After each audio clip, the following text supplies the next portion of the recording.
So we have some whip around here. We have some women's sports whip around, a kind of combo whip around. We have Division 2 women's soccer semifinal. The last 3 collegiate women's soccer games of any division is Division 2. They start their brackets announced the week of Thanksgiving, and they start the week before Thanksgiving. Or is that volleyball? No, it's volleyball actually. My bad. But for soccer, they have first 2 rounds, then they do the third instead of in the week before Thanksgiving. Then the week of Thanksgiving they do only 1 game. And last week they only did 1, which is Saturday, and they did Thursday, Saturday now for the Division 3 wins or semis. So starting the same time as Division 1 or Division 3.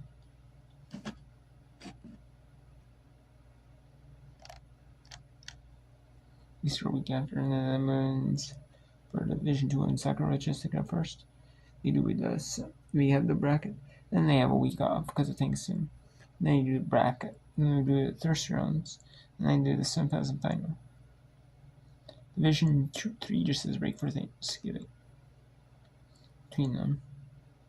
Week off. So MSU Denver at Wingate. Or MSU Denver versus Wingate. Number 5 Wingate 31-1 versus number 4 seeded MSU Denver 29-3. The top 8 got reseeded was number 3 Concordia St. Paul, beat number 7 again 3-1 in the 7th quarterfinal 2, quarterfinal 1. Number 3 Seapoint Loma swept Bentley. Then we have Wingate, the 5 seed, sweep it. So far opposite on MSU Denver. Metropolitan University at Denver. And then 4 quarterfinal number 4. Quarterfinal number 4. Number 1 seed to Tampa and number 8 seed Varsity. They reseed the top 8, so you have a top 8 in your 8 regional brackets, Division 2. Top 8 got reseeded. Regional winners get reseeded. And we have Davis and Okies at Marshall in women's basketball. And we have Dartmouth at NGIT. Dartmouth NGIT is Division 1 women's school. Davies and Elkins is non-Division 1 against Division 1 Marshall. Well, let's go to the Division 2 Women's Soccer National Semifinals.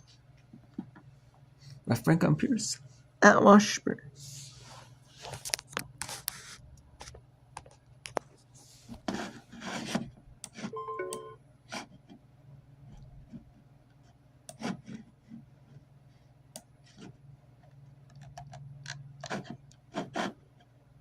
Match for Washburn, 3 of them here in the second half. But so far, number 99's had the answer each time.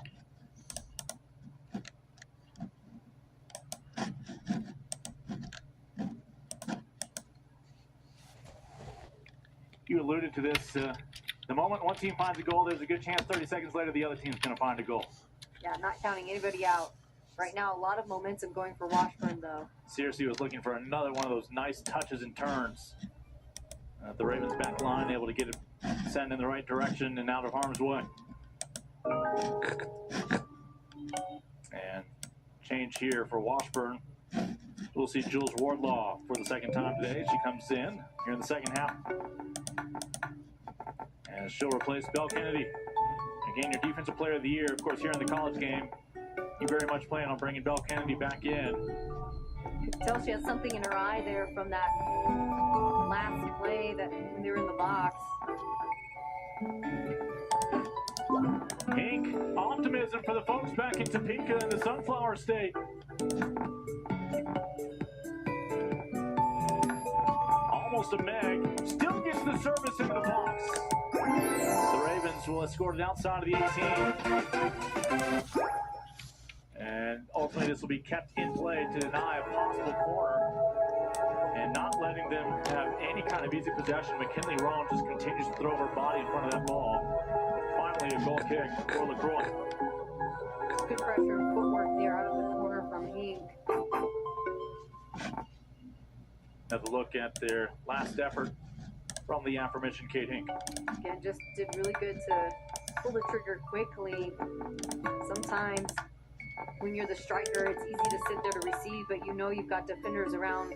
Got to get those strikers moving a little bit more up top and losing their defenders. I think a couple of Washburn players were hoping for a handball, but that ball hit her in the body first and rolled up to the arm. It's going to be very rare you're going to have an official see that as being a handball violation.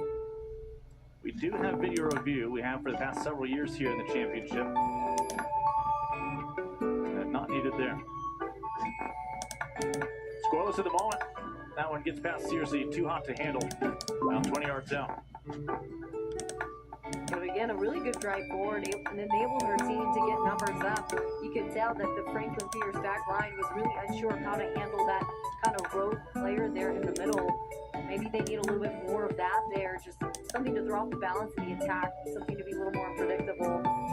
Won't happen yet. We'll note Aubrey Tanksley will be likely the next change for Washburn, and it appears that Bill Kennedy is all good, though not ready to sub back in. Probably give her a little bit more rest.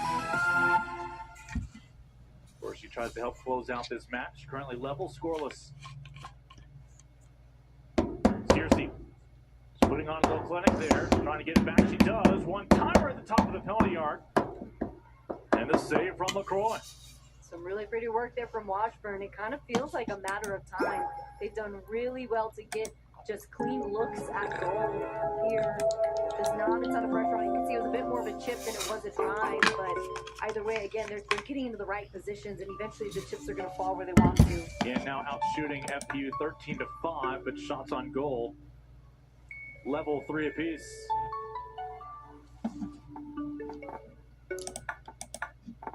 "25 minutes to go in regulation. If necessary, we'll go to overtime, something FPU needed to defeat Westchester in the last round. They would walk it off in that first overtime period. Here's another chance for Hink. Hink able to beat the keeper, and it's the ball. It's out in front.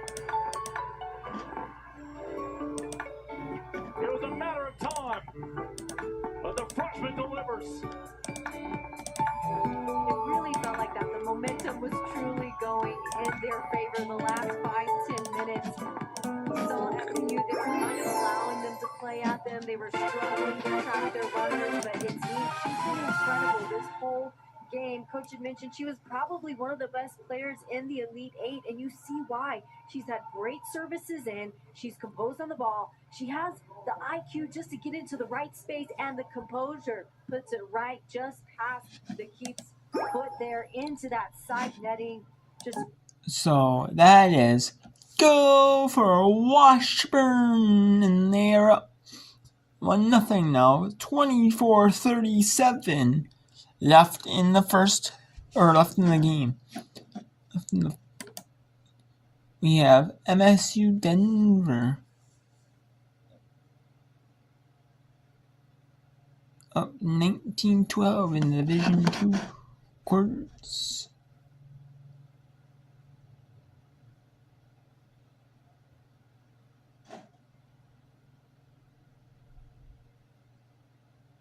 There's a scary injury right there, and you can see there's that big wrap on the knee. Has some crutches if needed. Not looking good. So, we have Marcia. Let's actually go to set 1 or set 2. My bad, set 2. MSU Denver, Metropolitan State University at Denver, looking like they're about to take set 2. They're up 20-12 in the set. So I'll take you to the rest of the set here. Here for quick. Then go to daily. Then we'll go to one of these with Division 1 basketball games. It's kind of a hodgepodge whipper. But you know what? It's all good, It's all good. I don't mind. And sometimes I do these hodgepodge whip runs. Get some whip run in, but you know what? I like showcasing women's sports. That's why I do these women's sports. even if they get not many views. I like just like showcasing them. Because I think these are more coverage. And I'm doing my part, help out. Even if it's just for 1, 2, 3 viewers per part, or even just for one of the, say, multiple parts I do. And they get 1 viewer per, to win, increasing any viewership just by 1. And obviously, if obviously women's basketball or women's sports are showing up, or especially if they have ESPN bought the rights to the Division 2 and Division 3 national tournaments in volleyball, and the Elite 8 Final Four and national championship in Division 2 and the Final Four national championship in Division 3. So. In this match, 289 for the year, so right around her season clip.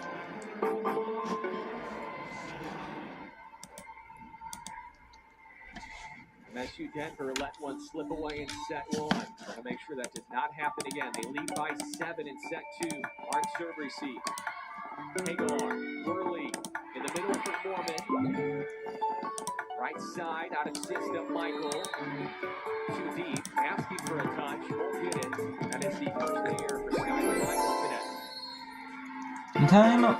MSU Denver. Time out though by Jenny Glenn. A couple errors here, a couple points for Wingate. So trying to stop this little scoring run that the Bulldogs are on and regroup as a team. 29-3 record last year for the Roadrunners. They were 25-7 2 years ago. They were 30-2 in 2022. They went 28-4 in 2021. So great year after great year, but each of those years the theme was losing in the regional final. Finally broke through and now trying to make the most of their national trip here.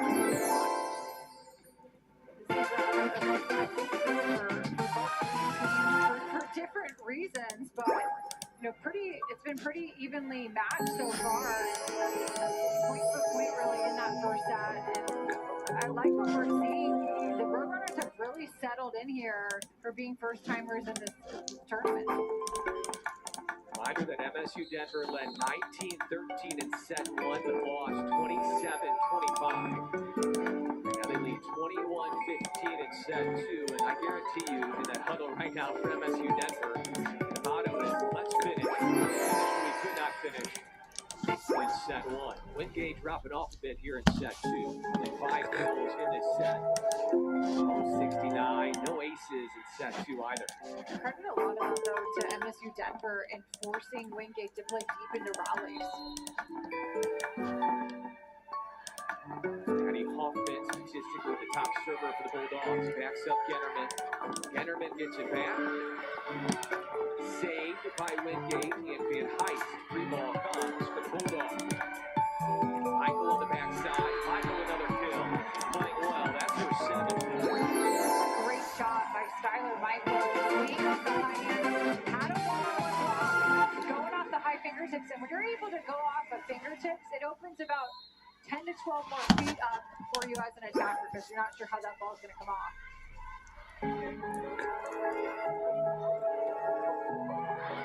Handed dig by Akamazo.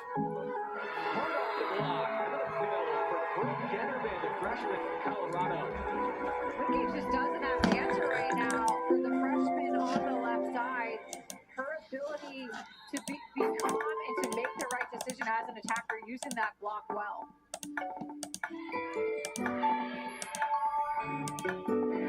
Line play to Johnson. Hit balls around. Straight over and then tipped in by Abby Moss for Wingate. Great decision going to the tip look on that slide play. Completely fools this Roadrunners defense in the block.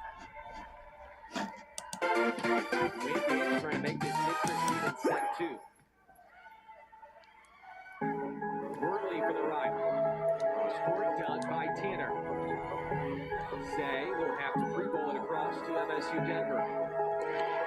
Tipped by Gennerman. Tipped by Johnson for Wingate. Gennerman found a seam. Dug out by Tanner. Gennerman shot and gets the kill. Just a veteran move to swipe it off the block. That is not a shot you normally see from a freshman. Such a deep toolbox of shots already for Brooke Ennerman. That's her 8th kill. Only 1A or 318 clip for the freshman Kennerman. Incredibly crafty. That point for MSU Denver. Really an ace. Left point today. Dug by Dylan. And then set to MSU Denver Metro State University at Denver.